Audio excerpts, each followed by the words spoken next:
Um problema que atinge 90% da população brasileira. Eu estou falando daquele incômodo horroroso que pode trazer transtornos à vida de uma pessoa. A dor de cabeça. É muita gente que sofre dor de cabeça. Para acabar com o sofrimento, muita gente adquiriu um hábito errado e nada saudável, a automedicação. Esse é o assunto de hoje da coluna Bem-Estar.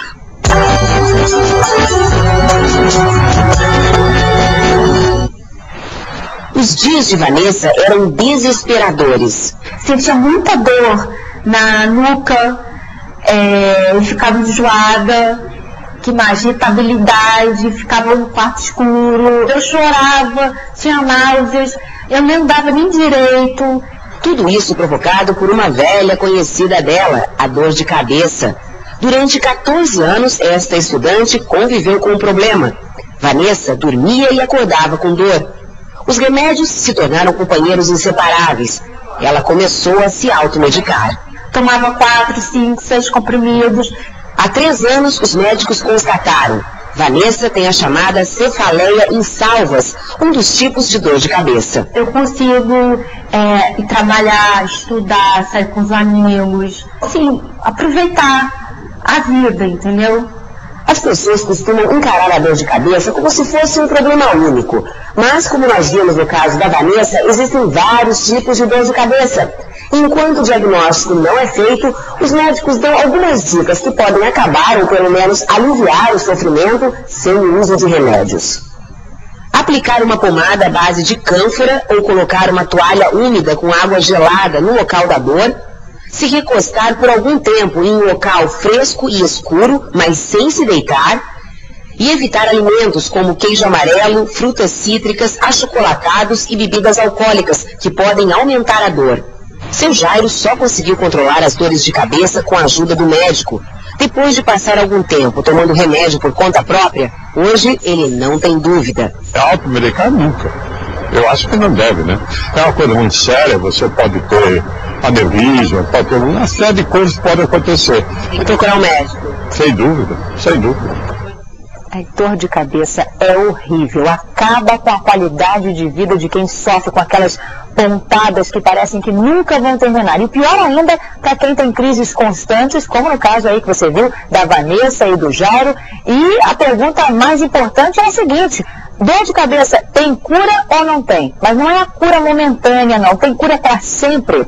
Vamos saber, conversando com a doutora Maria Eduarda Nobre, que é neurologista especializada em dor de cabeça. Boa tarde, doutora. Como é uma dor que atinge muita gente, 90% da população brasileira, a senhora tem uma boa notícia pra gente? Tem cura ou não tem? Bom, a primeira coisa é diferenciar as dores, né? 90% da população tem algum tipo de dor.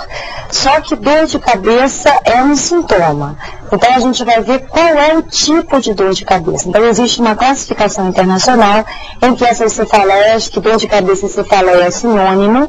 Cefaleia não quer dizer um tipo determinado de dor de cabeça, é um sinônimo. Então a gente vai ver qual é o tipo de cefaleia que essa pessoa tem.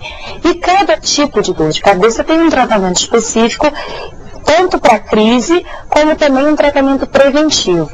Agora, a maioria das dores mais frequentes é crônica e são de causa genética. Então, a gente fica aí no impasse da cura, né? Muitas pessoas melhoram muito com o tratamento.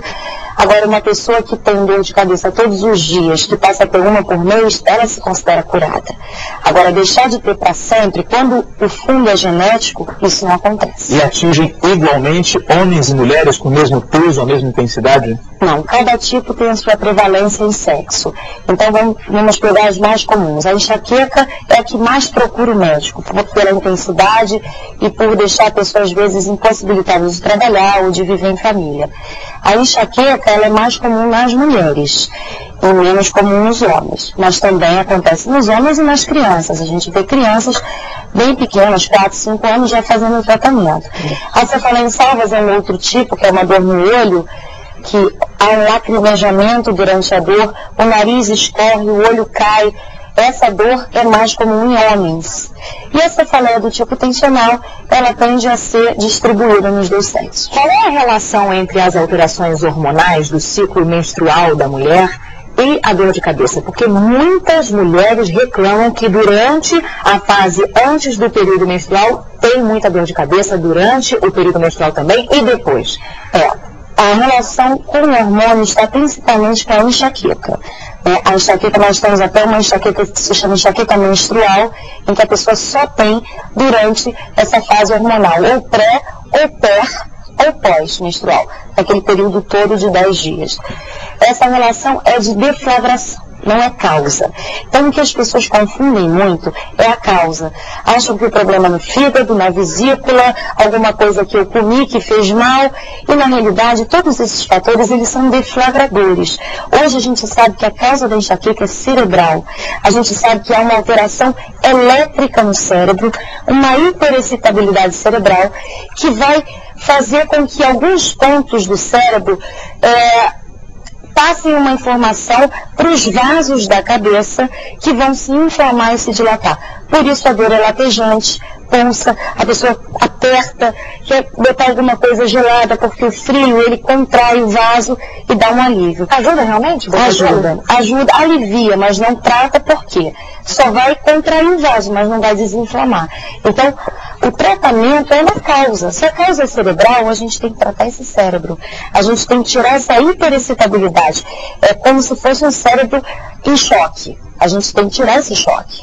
Na reportagem mostrou que botar o paninho molhado ajuda, não comer chocolate e outros produtos tanto que agravam a doença, o comer menos, bebida alcoólica.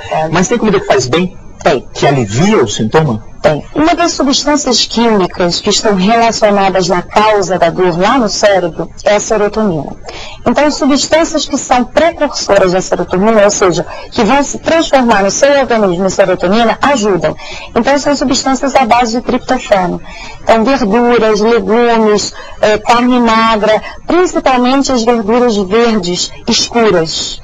A gente aconselha sempre brócolis, couve, tudo que é escuro vai se transformar no organismo em serotonina e pode ajudar também. Doutora, muitos médicos prescrevem tratamentos com doses mínimas de antidepressivos para tratar a dor de cabeça, a enxaqueca. De que forma o antidepressivo atua prevenindo que a dor chegue? Alguns antidepressivos não funcionam nada. Existe uma classe de antidepressivos que a gente chama de tricíclicos, que são antidepressivos que vão atuar nessa serotonina que eu falei. Antigamente a gente achava que era só isso. Hoje a gente sabe que essas substâncias atuam também nessa eletricidade. Então, os antidepressivos vão agir, não tem nada a ver com depressão, eles vão agir lá no cérebro, diminuindo essas descargas e melhorando a quantidade de serotonina. Evitam realmente as crises? Evitam, são usados de forma regular num tratamento. A senhora falou rapidamente, a gente está terminando nosso tempo já, de criança. Quando é que a gente realmente tem que levar a sério aquela reclamação da criança de dor de cabeça? Um pediatra sabe identificar isso? Eu acho que sempre tem que levar a sério. Sempre acham que as crianças estão inventando para não ir para a escola, né? Eu acho que sempre tem que levar, mas principalmente quando a criança refere náusea, fobia à luz, fobia a cheiro, não quer comer, quer ficar quietinha, deitada no escuro, e quando a frequência é maior que 2 vezes no mês. Doutora, muitíssimo obrigada pela presença aqui com a gente. A doutora Maria Eduarda continua conversando com você depois do RJ num bate-papo na internet. Nosso endereço, você conhece, é o globo.com/RJ.